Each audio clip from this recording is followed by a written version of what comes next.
പുതിയൊരു വീഡിയോയിലേക്ക് എല്ലാവർക്കും ഹാർദവമായ സ്വാഗതം. പ്രതിച്ഛായ നിവിൻ പോളി നായകനായി ബി ഉണ്ണികൃഷ്ണൻ സംവിധാനം ചെയ്യുന്ന ചിത്രം. ഉണ്ണികൃഷ്ണൻ്റെ ചിത്രങ്ങളെല്ലാം പറ്റി നമുക്കൊരു ഒരു ഒരു പ്രത്യേക ഒരു ബോധമുണ്ട് അല്ലേ? ബി ഉണ്ണികൃഷ്ണൻ്റെ ചിത്രങ്ങൾ എങ്ങനെയായി തീരുമെന്നുള്ളത് കൃത്യമായിട്ടുള്ള അറിവുണ്ടായിരുന്നു. പ്രത്യേകിച്ച് രാഷ്ട്രീയ ചിത്രം എടുക്കുമ്പം അത് ബി ഉണ്ണികൃഷ്ണൻ്റെ രാഷ്ട്രീയം എല്ലാവർക്കും കൃത്യമായിട്ട് മനസ്സിലായി. ഇടതുപക്ഷ ചിന്താഗതിയുള്ള രാഷ്ട്രീയക്കാരനാണ് തന്നെയാണ് ബി ഉണ്ണികൃഷ്ണൻ. അദ്ദേഹം സിനിമ എടുക്കുമ്പോൾ അദ്ദേഹത്തിൻ്റെ രാഷ്ട്രീയത്തിൽ നിന്ന് അകന്നു മാറിയോ എന്നുള്ളൊരു സംശയം എനിക്ക് ഉണ്ടാകുന്നുണ്ട് കേട്ടോ. ഞാൻ വിചാരിക്കുന്നതിനപ്പുറത്തേക്ക് അദ്ദേഹം ചിന്തിച്ചിരിക്കുന്നു എന്നുള്ളതാണ് ഈ ചിത്രം കണ്ടപ്പോൾ എനിക്ക് തോന്നിയത്. ബി ഉണ്ണികൃഷ്ണൻ എന്തു പറ്റി എന്നുള്ളതാണ് ഈ ചിത്രം കണ്ടുകൊണ്ടിരുന്നപ്പോൾ എനിക്ക് തോന്നിയത്. ഏതായാലും ഇതിലെ മുഖ്യ കഥാപാത്രം എന്ന് പറയുന്നത് കേരള രാഷ്ട്രീയം കണ്ട ഒരു വ്യക്തിയുടെ കഥ തന്നെയാണ് പറയുന്നത്. അത് നമ്മുടെ ഒരു മുഖ്യമന്ത്രി ആയിരുന്നു, ജനപ്രിയനായിരുന്നു. അദ്ദേഹത്തിൻ്റെ കഥ കൃത്യമായിട്ട് ഇതിനകത്ത് പറയാൻ ശ്രമിച്ചിട്ടുണ്ട്. അദ്ദേഹത്തിൻ്റെ കുടുംബ പശ്ചാത്തലമൊക്കെ മാറ്റി മറിക്കാൻ ശ്രമിച്ചിട്ടുണ്ടെങ്കിലും പ്രത്യക്ഷമായിട്ടും പരോക്ഷമായിട്ടും നമുക്ക് ആ വ്യക്തി ഇന്നാളായിരുന്നു എന്ന് നമുക്ക് കൃത്യമായിട്ട് മനസ്സിലാകുന്ന രീതിയിൽ തന്നെയാണ് ചിത്രം പറയുന്നത്.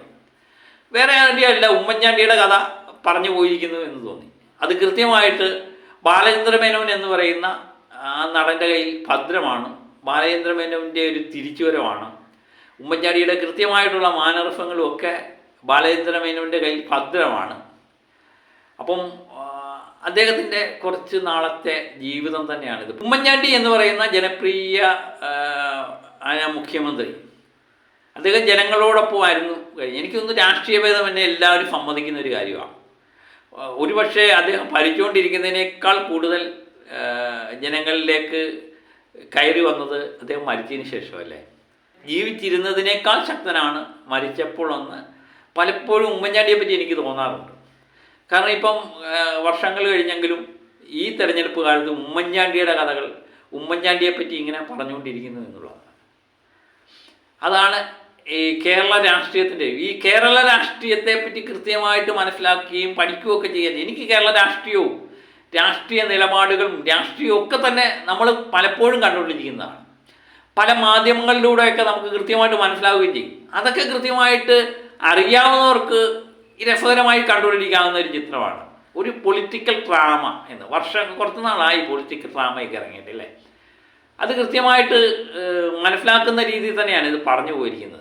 ആദ്യ പകുതി കൃത്യമായിട്ട് ബാലചന്ദ്ര മേനോനെ ചുറ്റിപ്പറ്റി തന്നെയാണ് ഈ കഥ പറഞ്ഞു പോയിരിക്കുന്നത്. ബാലചന്ദ്ര മേനോൻ, എനിക്ക് തോന്നുന്നു ബാലചന്ദ്ര മേനോനാണ് ഈ ചിത്രത്തിൻ്റെ നായകൻ എന്ന് തോന്നുന്നു. പിന്നെ നിവിൻ പോളിയുടെ ഒരു വരവും ഒക്കെ കൃത്യമായിട്ടത് പറഞ്ഞു പോയിട്ടുണ്ട്. നിഷാന്ത് സാഗർ, അതുപോലെ സായി കുമാർ, ഹരിശ്രീ അശോകൻ, മണിയമ്പുള്ള രാജു, പിന്നെ ഷറഫുദ്ദീനാണ് വില്ലൻ, ആൻ അഗസ്റ്റിൻ, ഇവരൊക്കെ മികച്ച രീതിയിൽ കഥാപാത്രങ്ങളാകാൻ ശ്രമിച്ചിട്ടുണ്ട്. ഒരുപടി മുൻപിൽ നിൽക്കുന്നത് ബാലചന്ദ്ര മേനോൻ്റെ കഥാപാത്രമാണ് എന്നുള്ളത് 100% ഉറപ്പാണ്. ഏതായാലും ബി ഉണ്ണികൃഷ്ണൻ സംവിധായകനിൽ നിന്ന് നമ്മളിങ്ങനൊരു ചിത്രം പ്രതീക്ഷിച്ചില്ല. ഈ തെരഞ്ഞെടുപ്പ് കാലത്ത് ഇനി 2 ആഴ്ചയും കൂടെ ഉള്ളൂ തെരഞ്ഞെടുപ്പ് മാമാങ്കം കൂടി അവസാനിക്കുക അല്ലേ. ആ സമയത്ത് ഇങ്ങനെയൊരു ചിത്രം എന്താണ് ബി ഉണ്ണികൃഷ്ണൻ പ്രതീക്ഷിച്ചതെന്ന് എനിക്ക് മനസ്സിലാവുന്നില്ല. ശ്രീ ഗോകുലം മൂവീസാണ് ഈ ചിത്രം നിർമ്മിച്ചിരിക്കുന്നത്. അവരുടെ മനസ്സിൽ ഏതെങ്കിലും ആലോചന കാണുമായിരിക്കും അല്ലേ. അല്ലെങ്കിൽ ഈ സമയത്ത് ഈ ചിത്രം ഇറക്കി വിട്ട് കഴിഞ്ഞാൽ ആൾക്കാർ കയറുമെന്നൊക്കെ പ്രതീക്ഷിച്ചാണോ എന്നെനിക്കറിയില്ല.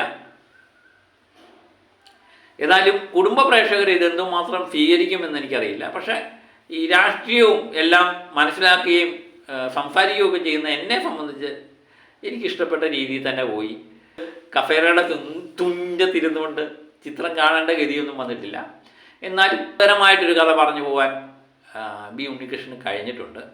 ചിത്രം എന്തുമാത്രം വിജയിക്കും എന്നുള്ളത് കുടുംബ പ്രേക്ഷകരുടെ കാര്യത്തെ ആസ്പദമാക്കിയിട്ടുണ്ട്. അതുപോലെ തന്നെ കൃത്യമായിട്ടൊരു കാര്യം ഇതിനകത്ത് പറയുന്നുണ്ട്. ഒരു പ്രതിച്ഛായയുള്ളൊരു വ്യക്തിയെ താർക്കാൻ മാധ്യമങ്ങളും ചില ബിസിനസ് ലോബികളും ഒക്കെ ശ്രമിച്ചു കഴിഞ്ഞാൽ അത് കൃത്യമായിട്ട് നടപ്പിലാക്കും എന്നുള്ളതാണ്. ഈ മാധ്യമങ്ങളെപ്പറ്റി കൃത്യമായിട്ട് ഇതിനകത്ത് ചില കാര്യങ്ങൾ പറയുന്നുണ്ട്. പണ്ട് ചില മാധ്യമങ്ങളിൽ പറയുന്ന പല വാർത്തകളും ഇതിൽ നിന്ന് വാർത്തകൾ ഉണ്ടാകുകയായിരുന്നു ചെയ്യുന്നത്. ഇപ്പം വാർത്തകൾക്ക് വേണ്ടി വാർത്തകൾ പടച്ചുവിടുന്ന പല മാധ്യമങ്ങളുമായി ഒത്തിരി ദൃശ്യമാധ്യമങ്ങളൊക്കെ വന്നു കഴിഞ്ഞപ്പോഴത്തേനും നമ്മൾ പലപ്പോഴും പലരുടെയും പ്രതിച്ഛായ തകർക്കാൻ വേണ്ടി ഇവർ ശ്രമിക്കുന്നത് നമ്മൾ കണ്ടിട്ടുണ്ട്. പലരും കേരള രാഷ്ട്രീയത്തിൽ നിന്ന് അപ്രസക്തരാകുന്നത് നമ്മൾ കണ്ടിട്ടുണ്ട്. അതുപോലെ ഒരു കഥ പറയാൻ വേണ്ടി ശ്രമിച്ചിട്ടുണ്ട്. ഈ രാഷ്ട്രീയത്തിൽ മാധ്യമങ്ങളുടെ ഒരു വിചാരണയാണ് മാധ്യമ വിചാരണ എന്ന് പറയുന്നത്. ഒരു മനുഷ്യനെ എങ്ങനെ ഇല്ലാതാക്കാം, എങ്ങനെ പൊക്കിക്കൊണ്ട് പോകാനാം എന്നൊക്കെ പല മാധ്യമങ്ങളും ശ്രമിക്കുന്നതായിട്ട് നമുക്കറിയാം, നേരിട്ടറിവുള്ളതാണ്. അതുപോലെ തന്നെ നമുക്ക് കൃത്യമായിട്ടുള്ള രാഷ്ട്രീയം വിശകലനം ചെയ്യുമ്പോൾ നമുക്ക് മനസ്സിലാകുന്ന കാര്യമാണ്.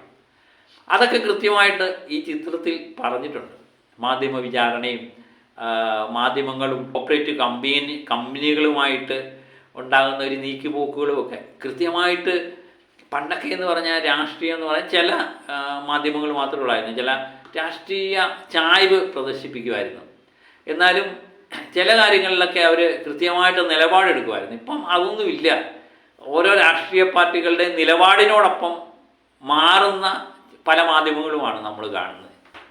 പ്രത്യേകിച്ച് തെരഞ്ഞെടുപ്പൊക്കെ അടുത്ത കാലത്ത് പലർക്കും വേണ്ടി ഓശാന പാടുന്ന മാധ്യമങ്ങളെയാണ് നമുക്ക് കാണുന്നത്. കൃത്യമായിട്ടുള്ള നിലപാടുള്ള മാധ്യമങ്ങളൊക്കെ വളരെ കുറവും. അതൊക്കെ കൃത്യമായിട്ട് തുറന്നു കാണിക്കാൻ ബി ഉണ്ണികൃഷ്ണന് കഴിഞ്ഞിട്ടുണ്ട്. അതുതന്നെയായിരിക്കും അദ്ദേഹം ഉദ്ദേശിക്കുന്നത്. ഏതായാലും ചിത്രം എനിക്ക് വലിയ കുഴപ്പമില്ല എന്ന് തോന്നി. ഒരു ആവറേജിന് മുകളിൽ നിൽക്കുന്ന ചിത്രമായിട്ട് എനിക്ക് തോന്നി. അതെനിക്ക് പ്രത്യേകിച്ച് ഞാൻ പറഞ്ഞില്ലേ, രാഷ്ട്രീയം ഇഷ്ടപ്പെടുന്നതുകൊണ്ടാണ്. രാഷ്ട്രീയ കാര്യങ്ങളും തെരഞ്ഞെടുപ്പും ഒക്കെ സമയത്ത് നമ്മൾ ഇതിനെപ്പറ്റിയൊക്കെ ബോധവാനാകുന്നത് കൊണ്ടാണ്. അല്ലാതെ ഈ കഥയൊന്നും അറിയാൻ വയ്യാതെ ചെന്നിരുന്ന് കണ്ടാൽ ചിലപ്പം ആട്ടം കാണുന്നത് പോലെ തോന്നും അല്ലേ. കുടുംബ പ്രേക്ഷകർ എന്തുമാത്രം സ്വീകരിക്കും എന്നുള്ളത് എനിക്ക് ഉറപ്പില്ല. അത് കുടുംബ പ്രേക്ഷകരെ സ്വീകരിക്കുകയാണെങ്കിൽ ചിത്രം ഒരു വൻ വിജയത്തിലേക്ക് നീങ്ങും എന്ന് 100% ഉറപ്പാണ്. ഏതായാലും കാത്തിരുന്ന് കാണാം എന്താണ് ഇതിൻ്റെ മുമ്പോട്ടുള്ള പോക്ക് എന്നുള്ളത്.